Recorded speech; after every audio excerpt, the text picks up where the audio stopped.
biyya lafaa rakkisaa keessatti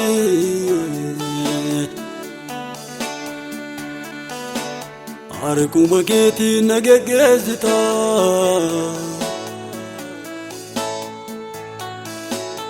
Wanta humna koo galarraa ta'e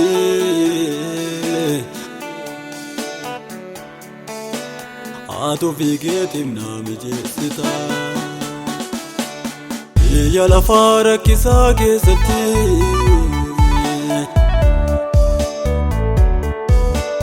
harkuma keetiin na geggeessita.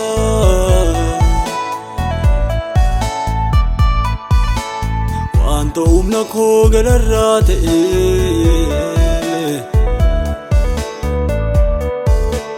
haatu fiikeetiin na mijeessita. Ani gatii kee maalan deebisa? Qulqulluu koo na eebbisa. Ani gatii kee maalan deebisa? Waaqa na jaallatte sin eebbisa. Ani gatii kee maalan deebisa? Na oolche kan sin eebbisa. Ani gatii kee maalan deebisa? Baruma baraan sin eebbisa.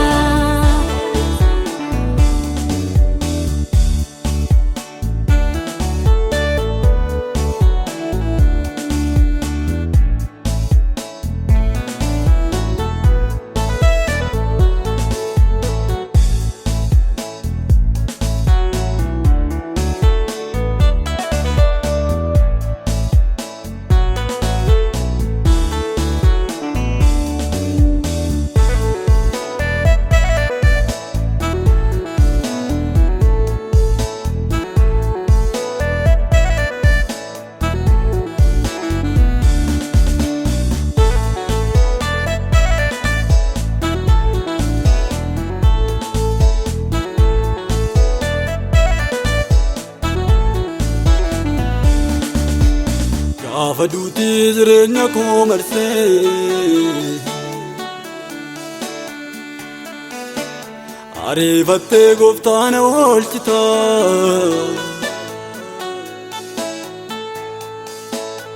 Isa lafarraa dhabee toongaddu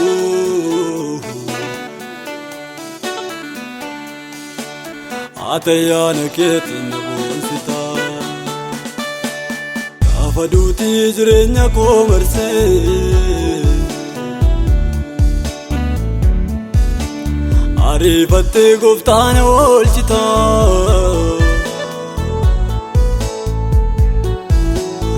Isa lafarraa dhabee toongaddu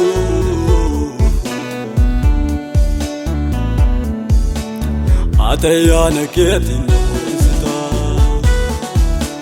Darbatameera boolla du'aatti nyaatamuudhaaf abdiin koo na dhume. Ani oolchaa ta'uu kee beekeera. Ariifatee gooftaa sin na dhufe. Jireenyi lafarraa yaa Yesuus duwwaa duwwaa nama lakkoofsisa. Warra si wajjin hin jiraatanii ati adda isaanii mijeessita. Jireenyi lafarraa yaa Yesuus duwwaa duwwaa nama lakkoofsisa. Warra si wajjin hin jiraatanii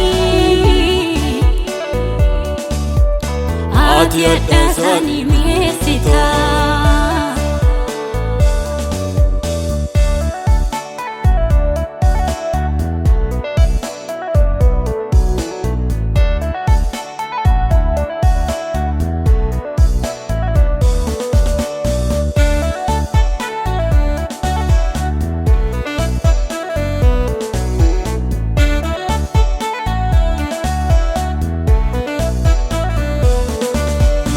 warri ba'aan keessan sinitti ulfaate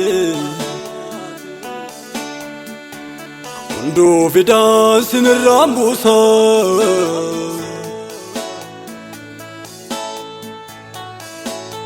inni jedhee waaqarraa dubbate Gooftaa Yesuus yoom nu irraanfate warri ba'aan keessan sinitti ulfaate hunduu fidaan sinirraan buuse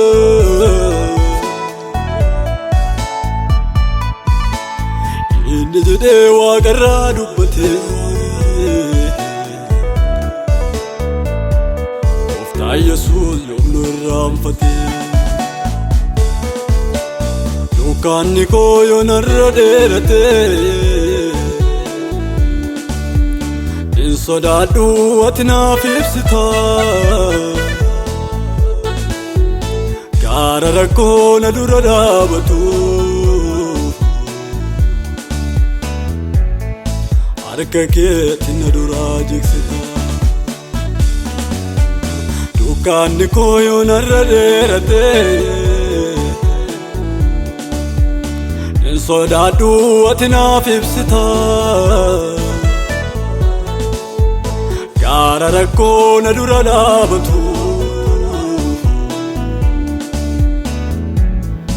harka keetti na duraa jigsita yoo baay'atee wanti na rakkisu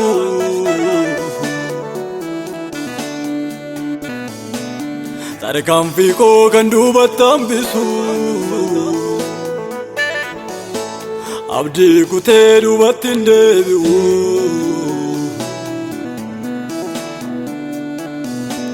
naaf raawwatta kakuu koo yaa Yesuus